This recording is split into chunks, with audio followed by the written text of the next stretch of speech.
मैं अपनी किताब से नहीं पढ़ना चाहता, मैं रामायण का वो आखिरी श्लोक आपको सुनाना चाहता हूं जब रावण का वध हो गया, जब हक ने बातिल पर विजय प्राप्त कर ली। आज मेरा जुमला वादे हो जाए। जब लुटेरा मारा गया और जिसको अजियत दी गई थी वो कामयाब हो गया, तो जब लुटेरा मारा गया आखिरी मरहले में है, एक मर्तबा श्री राम जी अपने भाई लक्ष्मण जी से फरमाते हैं कि सुनो रहता श्री लक्ष्मण, सुनो भैया लक्ष्मण, ये जो रावण है ना बड़ा ज्ञानी था, ये बड़ा ज्ञानी था, जाओ इससे ज्ञान प्राप्त करो। अब तारीख में ये लिखा है, हिस्ट्री में ये लिखा है, इतिहासकारों ने ये लिखा है, मुझे नहीं मालूम कि वाल्मीकि में क्या लिखा है, इख्तिलाफ के साथ क्या लिखा है और क्यों लिखा है, वो जाके तहकीक तलब है जो करें, मगर जो लफ्ज़ें तारीख में मिली है वो ये है कि श्री राम ने अपने भाई से कहा कि जाओ जाओ लक्ष्मण, ये ज्ञानी है, इससे ज्ञान प्राप्त कर लो। श्री लक्ष्मण जी गए, अदम तवज्जुही की बुनियाद पर, ये मेरा तालिका है, आदम तवज्जो ही की बुनियाद पर वो जाके रावण के सरहाने खड़े हो गए। सरहाने खड़े होने के बाद कहने लगे मुझे मेरे भैया ने भेजा है, वो चाहते हैं कि तू मुझे ज्ञान दे। उसने सर से पैर तक देखा और देखने के बाद कहा जाओ, तुम्हें तो अभी ज्ञान लेने का तरीका भी नहीं आता, मैं तुम्हें ज्ञान कैसे प्रदान कर दूं। ये सुनना था। श्री लक्ष्मण जी वापस पलटे, राम जी की खिदमत में गए और मर्यादा पुरुषोत्तम श्री राम जी से कहने लगे हुजूर, अहंकार देख रहे हैं, मृत्यु के द्वार पे खड़ा है, जाकनी के आलम में है, लास्ट मोमेंट है, जाने वाला है, इस दुनिया से रुखसत होने वाला है, मृत्यु के द्वार पे खड़ा है, मगर अहंकार देख रहे हैं, तकब्बुर देख रहे हैं। अहंकार का तर्जुमा कर दूं, अहंकार देख रहे हैं, ईगो देख रहे हैं, एटीट्यूड देख रहे हैं, गुरूर देख रहे हैं, घमंड देख रहे हैं। क्या हुआ, क्या तवज्जो, हुआ क्या, क्या बात है। देखिए बड़ा एहसास कीजिए तो बड़ा अजीम जुमला है। श्री राम का उपदेश ये है कि कोई गजब में आए तो उस पर गजबनाक ना हो जाओ, आहिस्ता से पूछो हुआ क्या था। हाय मेरा जुमला वादे हो जाए। यानी गजबनाक कौम को खामोश करने का जो राम राज्य तरीका है वो शराफत है, शरारत नहीं, वो शराफत है।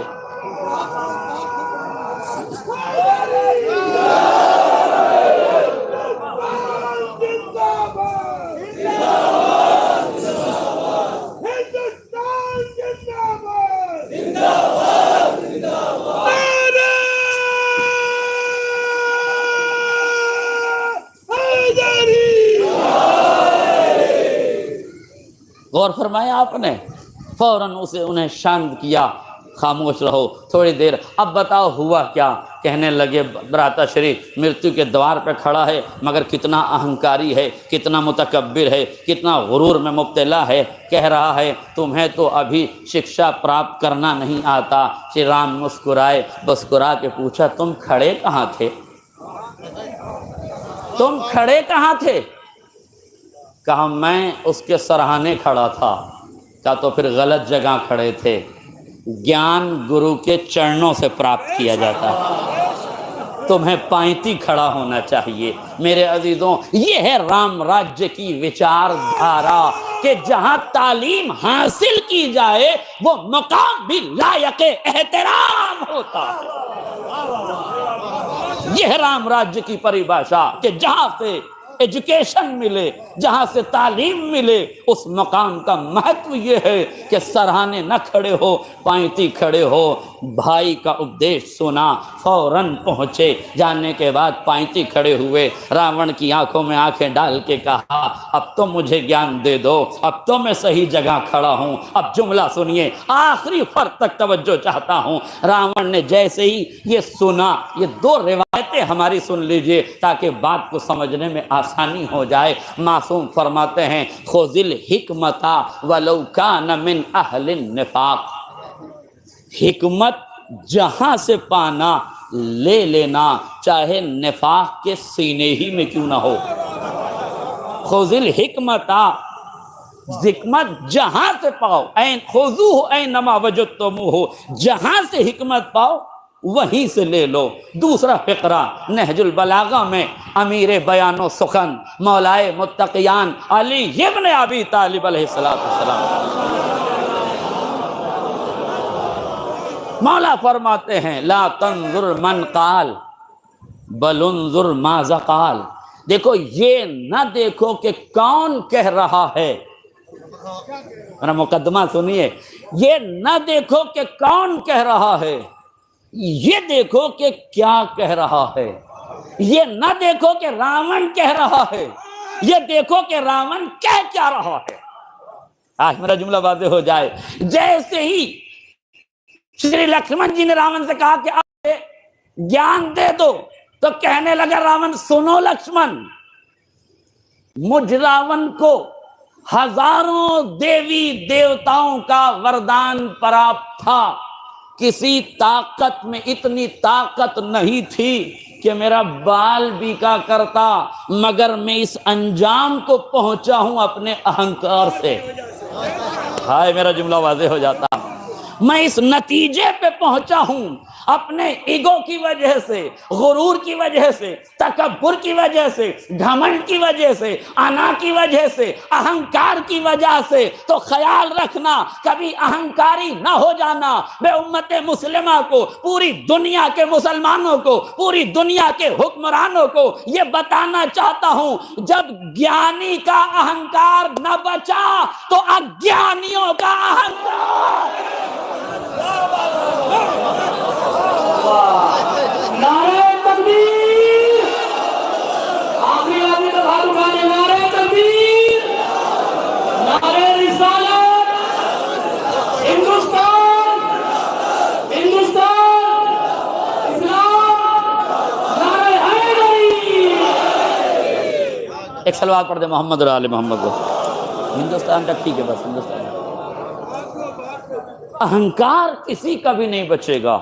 इतना बड़ा ज्ञानी था मगर अहंकार की वजह से मारा गया। इतना बड़ा ज्ञानी था, अपने अहंकार की वजह से डूब गया। इसका मतलब ये है मेरे अजीज़ों, बुरा ना मानिएगा, मैं ये नहीं कह रहा हूँ कि हिजाब के खिलाफ रैलियाँ निकालो। हिजाब के खिलाफ रैलियों की ज़रूरत नहीं है, अपनी बच्चियों को बाहिजाब बना दो। अपनी बच्चियों को बाहिजाब बना दो, इसलिए कि हिजाब इंसानी नजरिया है, हिजाब हिंदुस्तानी सभ्यता है। ये इस्लामी नजरिया बाद में है, हिंदुस्तान की सभ्यता पहले है। देखिए कुछ चीजें फितरत में वदियत की गई हैं। अमेरिका ने एक गुड़िया बनाई जिस डॉल का नाम रखा बारबी डॉल। बहुत से लोग जानते भी होंगे इस सिलसिले में। अमेरिका ने बारबी डॉल क्यों बनाई? ताकि ईरान में बेहिजाबी को आम कर दिया जाए। लिहाजा अपना प्रोडक्ट बनाकर भेजा गया ईरान की जानिब। ईरान में जैसे ही बारबी डॉल पहुंची, जरा से असरात होने लगे, बेहिजाबी का पैमाना छलकने लगा। मगर जो दीदार मुआशरा था, मजहबी मुआशरा था, मजहबी मुआशरा दो रुखी नहीं होता। देखिए बुरा न मानिएगा, मैं छोड़ता किसी को नहीं हूं। मजहबी नजरिया रखने वाले, मजहबी विचारधारा रखने वाले दोगले नहीं होते। उनके यहाँ जो मजलिस का पर्दा है वही शादी का पर्दा होता है। आए मेरा जुमला वाज़ेह हो जाता। जो मजलिस का पर्दा है वही शादी का पर्दा है। इसलिए कि जहां हिजाब हवस से बचने का जरिया है, तो मजलिस से ज्यादा हवस शादी की है, इसलिए वहां से भी बचना जरूरी है। जाहिर है जो दीदार मुआशरा था उसमें महसूस किया। एक आलिम दीन ने अपनी बच्ची को तरबियत दी थी, उनकी ज़ौजा भी तरबियत याफ्ता थी। ज़ौजा नमाज के लिए खड़ी हुई होती थी तो बच्ची के सर पे स्कार्फ लगा दिया करती थी। बच्ची रोज़ाना स्कार्फ लगाती थी, माँ के पहलू में खड़ी हो जाती थी। अच्छा, स्कार्फ बच्ची की वही माँ लगाएगी जिसे खुद लगाता हो, तो उसे क्या पता जिसे खुद ही स्कार्फ का पता ना हो। स्कार्फ लगाया, बच्ची को खड़ा किया, चंद दिन बच्ची उसके साथ नमाज पढ़ती रही। एक दिन बच्ची ने एक गुड़िया उठाई, वही बारबी डॉल जो उस घर तक इत्तेफाकन पहुंच गई थी। उसने बारबी डॉल को उठाया, देखा चारों तरफ से बरहना है, उसके चेहरे पर स्कार्फ लगाया, छोटा सा कपड़ा लगाया, अपने साथ मुसल्ला इबादत पे खड़ा कर लिया। बाप ने इस मंजर को देखा, महसूस कर लिया कि दुश्मन की साजिश को ख़त्म कैसे किया जाता है। कंपनियों को मुतवज्जे किया गया। अमेरिका ने बारबी डॉल बना के भेजी है, अब हम एक डॉल बनाएंगे जिसका नाम मरियम रखेंगे, जिसके चेहरे पे हिजाब लगाएंगे, उसे अमेरिका में भेजेंगे और दुनिया को बताएंगे कि नंगे समाज को हिजाब कैसे पढ़ाया जाता है। जब गई है तो तक लिखा है हिस्ट्री निगारों ने और तहकीक करने वालों ने यह लिखा कि जैसे ही मरियम मुकद्दस की तस्वीर की शक्ल में गुड़िया को हिजाब के साथ रवाना किया गया, ईसाई हलकों में खलबली मचने लगी। फौरन हाथों हाथ उसे खरीदा जाने लगा। बारबी की सारी तिजारत खत्म हो गई। मरियम मुकद्दस के जरिए से हिजाब नंगे समाज में राइज कर दिया गया। और फरमा रहे हैं इसका मतलब यह है कि हमें खुद अमल करना पड़ेगा, उसके बाद मरहला तय होगा। अब रहा सवाल कि कुरान में हिजाब है कि नहीं। अब कुरान में हिजाब में कैसे समझाऊं? मैं आपको उस रामायण से हिजाब समझाना चाहता हूं जिससे आप बखूबी वाकिफ हैं। तो आप जानते हैं जब मोहतरमा सीता मैया का अपहरण किया गया तो रावण साधु के लिबास में आया। वो जो लक्ष्मण रेखा खींची गई थी उसे एक लम्हे के लिए हालात की मजबूरी से क्रॉस किया गया। मेरे अज़ीज़ों, मेरे जुमलों पे तवज्जो कीजिएगा। मैं अपने हर लफ्ज़ का जिम्मेदार हूँ मगर किसी के ज़ौक़ समात का जिम्मेदार नहीं हूँ। मैं अपने लफ्ज़ों का जिम्मेदार हूँ। अहले इल्म तशरीफ़ फरमा है, कसम खुदा की आसमान इल्म के सारे सितारे तो आज इस बज़्म मिदहत में जमा हो गए। उलमाए कराम का मजमा है। ये सितारे इल्म के चमकते हुए अफराद यहाँ बैठे हुए हैं। तालिबे इस्लाह रहूँगा इन बुजुर्गों से एक सलवात पढ़े मोहम्मद आल मोहम्मद। मरहूम फिरोज हैदर साहब क़िबला ने बड़ा खूबसूरत जुमला कहा था। अगर मेरी माओ बहनों तक ये जुमला पहुँच जाए तो मैं समझूंगा मेरी मजलिस का हक़ अदा हो गया। वो कहते थे श्री लक्ष्मण जी ने एक रेखा खींची थी, अगर मजबूरी में भी उस रेखा को पार ना किया गया होता तो इतनी बड़ी रामायण आलम में वजूद में ना आती। इसका मतलब है कि औरत को अपने किरदार की सीमाओं को पहचानना चाहिए, उस दायरे के हुदूद का उसे ख्याल रखना चाहिए, वरना मजबूरी में निकाले जाने वाला कदम भी मुसीबतों को दावत देने से नहीं रोक सकता। नतीजा ये हुआ कि जब ये अपहरण हो गया, तारीख में लिखा, वाल्मीकि रामायण में भी इसका जिक्र मौजूद है कि जब ये अपहरण करके रावण चला तो मोहतरमा सीता चूंकि एक ज़हीन और समझदार खातून थी और मोहतरम खातून थी, और ऐसी एहतराम और मोहतरम खवातीन का हम तहे दिल से, हृदय की गहराई से उनका एहतराम करते हैं, करना चाहिए। साहिबे शऊर की जिम्मेदारी है कि हर मजहब के बुजुर्गों का एहतराम करना सियासत नहीं सिखाती, शराफत सिखाती है। करना चाहिए, शराफतों के पैमाने छलकाने चाहिए। लिहाजा मोहतरमा ज़हीन थी, इसलिए उन्होंने अपनी कभी अंगूठी उतार के फेंकी, कभी अपना कड़ा उतार के फेंका, कभी अपनी जूती उतार के फेंक दी। क्यों? ताकि पीछे आने वालों को महसूस होता रहे, निशानियाँ और ये अलामतें उन्हें मिलती रहें। लिहाजा जब ये हो गया, इधर श्री राम जी, श्री लक्ष्मण जी, हनुमान जी के साथ तीनों आदमी ढूंढने के लिए निकले। तो अब रामायण में ये लिखा हुआ है कि हनुमान जी ने अंगूठी उठाई, लक्ष्मण जी से कहा ये किसकी है? कहा ये मेरी भाभी की है। फिर आगे चल के उन्होंने कड़ा उठाया, पूछा ये किसका है? कहा ये भाभी का है। आगे चल के उन्होंने पैर की जूती उठाई, कहा ये किसकी है? कहा ये मेरी भाभी की है। आगे चल के उन्होंने चौथी चीज़ जो उठाई वो नाक की एक नथ उठाई। नाक में पहने जाने वाला एक वस्तु या नथ जिसे कहते हैं, नथनी जिसे कहते हैं, उसे उठाया। और उठाने के बाद श्री लक्ष्मण जी को देख कहा आप इसे पहचानते हैं? उन्होंने कहा नहीं, मैं इसे नहीं पहचानता। मैं इसे नहीं पहचानता। श्री राम जी ने देखा और कहा कि ये तुम्हारी भाभी की है, परंतु तुम क्यों नहीं पहचानते। अब श्री लक्ष्मण जी का जुमला है, अगर किसी के समझ में आ जाए तो बहुत बड़ी बात है। वो फरमाते हैं, भ्राता श्री, मैं अपनी मर्यादा की सीमाओं को जानता हूं। मेरा धर्म मुझे भाभी के चेहरे पे नजर करने की इजाजत नहीं देता। मेरे अजीजों, बुर्का हिजाब का नाम नहीं है, बुर्का लिबास का नाम है। हिजाब आंखों की हया को कहते हैं, मिजाज की शराफत को कहते हैं, नजरों की महानता का नाम पर्दा है, दुनिया की नीचता का नाम पर्दा नहीं है। हिजाब आंखों की शर्मिंदगी का नाम है। कब मेरे समाज में ये जायज नहीं है कि मैं भाभी का चेहरा देखूं। अब बताओ, इससे बेहतर किसी समाज में, किसी धर्म में हिजाब की परिभाषा क्या होगी। जिस समाज में भाभी का चेहरा देखना जायज ना हो, उस समाज में गैर स्त्री का चेहरा देखना कैसे जायज हो सकता है। बुर्का लिबास का नाम है, हिजाब का नाम नहीं है। इसलिए जुमला सुन लीजिए, और जो नौजवान इस जुमले को समझ जाए उन्हें मेरी तरफ से सुभान अल्लाह है।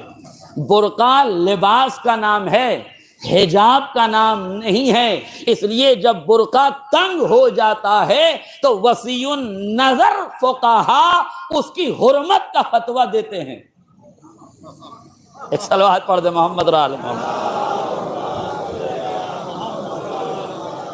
इसलिए याद रखिए, हिजाब को पहचानिए, मराहिल को पहचानिए। इस करप्ट माहौल में, करप्शन के माहौल में आप ईमानदार बन जाइए। पूरी दुनिया बेईमानी पे उतरी है, उसे उतरने दें, आप ईमानदार बन जाएं। पूरी दुनिया जुल्म पर आमादा है, तुम्हें जुल्म नहीं करना चाहिए। बहुत देर से आप कड़वी कुसैली बातें सुन रहे हैं, ज़रा सा एक करप्शन का माहौल आपके गोश गुजार कर दूं ताकि थोड़ी सी माहौल में तब्दीली आ जाए। एक स्कूल के प्रिंसिपल ने, ये किसी धार्मिक स्तर पर बना हुआ स्कूल नहीं था, बल्कि तमाम मज़ाहिब की आमाजगाह थी ये स्कूल। इस स्कूल में प्रिंसिपल साहब ने ये चाहा कि बच्चों की फ़ोटोग्राफी हो जाए, फ़ोटो खिंचाया जाए। लिहाजा प्रिंसिपल साहब ने फ़ोटोग्राफ़र को बुलाया, तस्वीर कशी करने वाले को बुलाया और उससे पूछा, ये बताओ एक बच्चे की तस्वीर खींचने के कितने पैसे लोगे।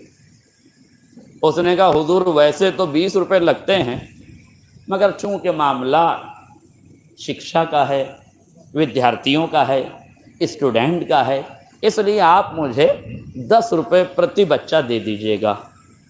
प्रिंसिपल साहब ने स्वीकार किया, एक्सेप्ट किया, कबूल किया।